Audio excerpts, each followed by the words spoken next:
tablet. So this is a screen touch tablet.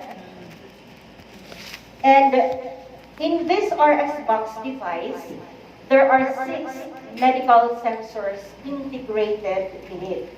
So what are these medical sensors? We have the pulse oximeter, we have the temperature, skin probe temperature thermometer. Then we have the PP cuff for monitoring. Then we have our ECG wires and cables. Then our suction cups and our clamps. Then for our 3-in-1 fetal monitor, we have the tocometer to monitor the uterine contractions. Then our fetal Doppler to determine the fetal heart rate of the fetus. Then we have the fetal movement marker. So your fetal movement marker is used especially if there is fetal movement. So the word itself for fetal movement. Then of course, if we are trying to monitor the uterine contractions as well as the fetal heartbeat of the baby, especially if we are monitoring progressive labor, we will use a garter strap. So always remember, we have 2 sets of the garter strap. Then take note, this is a tablet, this is a monitor, so this will not function. Your sensors will not function well if we will not attach this. We have to attach the 3-prong cord to here. So ito muna siya, we will attach. Yan. So attach the AC adapter to the 3-prong cord. Take note of this. Baka sabihin nyo hindi siya nagubahya. So parang na-damage or wala tayong findings or walang physiologic findings. Just because nakalimutan yung i-attach ito, then your device will not function as expected. So pag na-attach na natin yung AC adapter with the 3-prong cord, eto na, ano na natin ulit dito. We have to attach it here. First things and foremost, kaamon kunit ato hinuon talaga. So the device should be placed in a firm and clean area or table. Then make sure your AC adapter naka-attach na rin. And by the way, before we perform any procedure, always remember to gather everything. Gather the necessary supplies and make sure that you have placed them in a safe area. Diba? Tayo mga nurses and doctors, palaging we always encounter emergency cases. But then again, we never forget to have emergency materials readily available anytime when the matters get worse.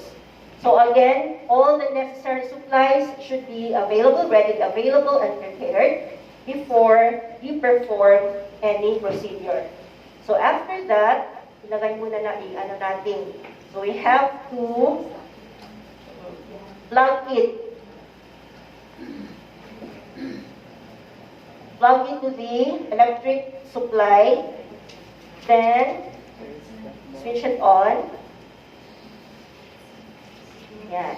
Just wait for a couple of seconds, then okay na siya.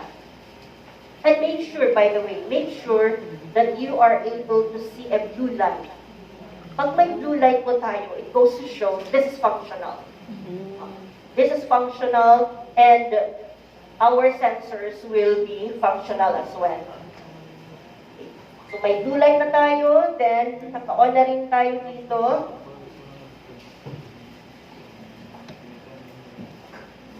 and make sure that in performing procedures to a certain patient, we try to observe the principles of patient care. So first, you have to identify yourself to the patient, introduce yourself, explain the procedure, and give the rationale behind it. Then after that, you have to identify the correct patient, then provide privacy, and always remember to follow our infection control process. Meaning to say, dapat naka-disinfect na tayo before the supplies will be used, and of course after using our gadgets, our devices, our other supplies.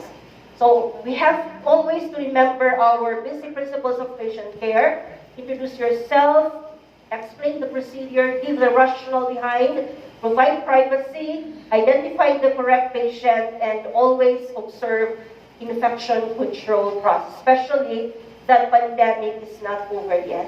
Okay. And may I request you?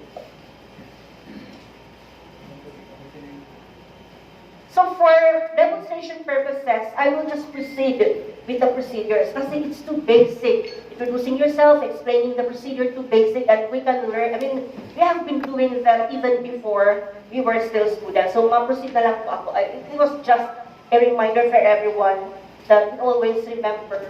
In the actual setting, we always try to remember to observe the principles of patient care.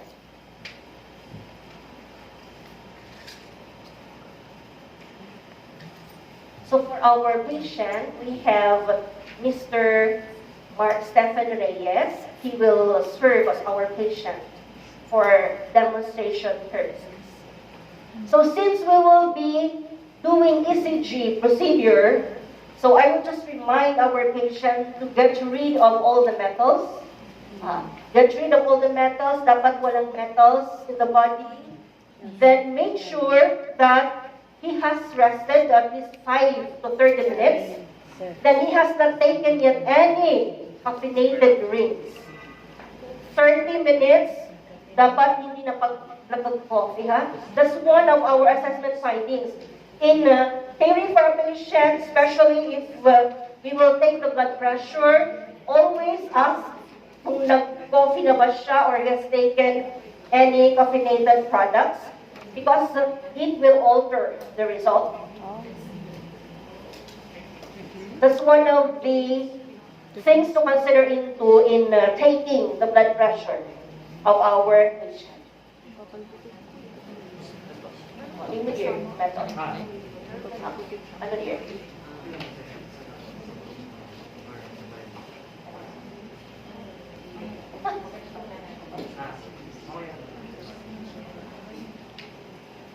If you would be able to master using our RxBox device 15 minutes, within 15 minutes you will be done. Okay, you will be done within 15 minutes. Systematic lang po tayo. So first thing that you would take is the body temperature, because we have to wait for 5 minutes. So while taking the body temperature, you will attach the pulse oximeter, you will get the BP of the patient, go directly to ECG. But if we have a patient, a pregnant woman, then pwede na, huli na lang yung ating 3-in-1 fetal monitoring.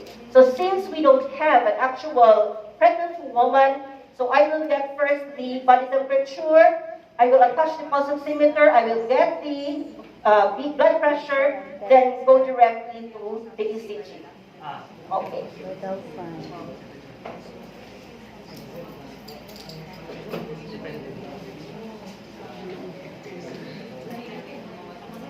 If you have lots of supplies for clean gloves, may supply ba tayo ng clean gloves sa RHU? Meron. If you have adequate supplies of clean gloves, might as well use a clean gloves to protect yourself and of course to protect the patient. See, ideally, we always have to wear gloves. Okay lang, no need to wear sterile gloves because we are not doing an operation that needs to have observe aseptic technique. Okay lang yung clean gloves.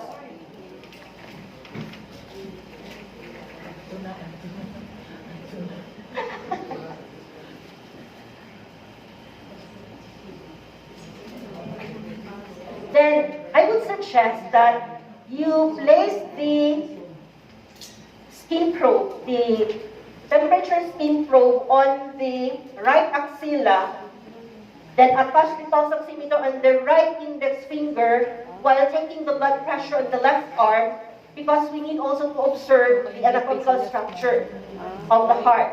So we have to take the blood pressure at the level of the heart, left arm, then we will put the skin probe on the right arm, right axilla rather, and the pulse oximeter. Okay. So since, ito ka, naka-on na po tayo, we have prepared the necessary materials. Dali.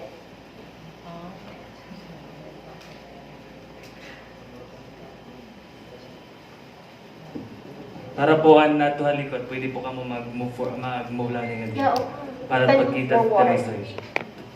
Siya itong gusto halikod. Okay, later do yung pag-return demonstration. You can stand up and do it. Ipapag-lock-on na tayo, then we have to press the icon and looking for the RxBox app. So we have to search for the RxBox app, press it, then di ba may napanina, standalone. So we are using standalone for now because we don't have yet an EMR, or what we call electronic medical record. So an example of EMR is iClinic SIS. Wow. Then the cheats. So cheats are implemented by the UP, Manila National Telehealth Center, while iClinic says DOH. Okay. So for now, we will press this standalone. Press the standalone. Then, okay, now we can now attach or insert the surface skin probe. So, pag nakita natin, di ba, this is colored green. So, yung colored green should be attached at the green port. Okay. Make sure you are able to hear a click sound. Otherwise, pag walang click sound, do not continue. Remove it, then reinsert again. You have to hear a click sound for you to be able to say that this is safe and ready for use. Ayan. Merong click sound. Then, try to see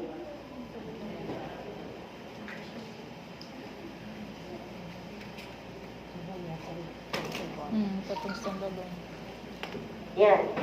And make sure na meron tayong room temperature. Diba, I haven't inserted this yet to the right axilla of my patient, but there is already a temperature. So that is the room temperature. Pag meron na tayong temperature, room temperature, ibig sabihin, this is safe for use and this is functional. So since this is a new box, my devices are new, and I have already disinfected this,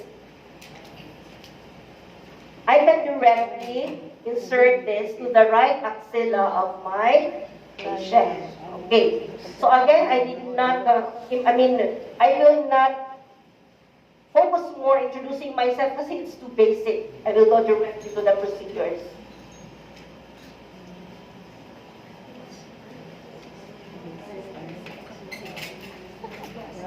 Dapat ito yung well inserted. Otherwise, you will not be able to get an accurate body temperature.